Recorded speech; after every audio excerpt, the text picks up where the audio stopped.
每天不知道吃什么，就来一会儿这样的麻酱凉面吧。取2勺正宗的芝麻酱，混少量多次的倒入开水，给它卸开，像这样就可以啦。在碗中加入芝麻、葱花、蒜末、辣椒面，浇上热油，激发出香味。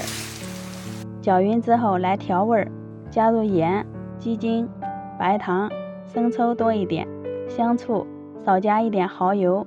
最后把卸开的芝麻酱倒进去，这个料汁拌菜、吃火锅都不错。盆里放入煮好的面条，一定记得先过一下凉水。有条件的再放点黄瓜丝、胡萝卜丝，倒入调好的料汁，2勺熟花生米，简单又美味的麻酱凉面就做好啦。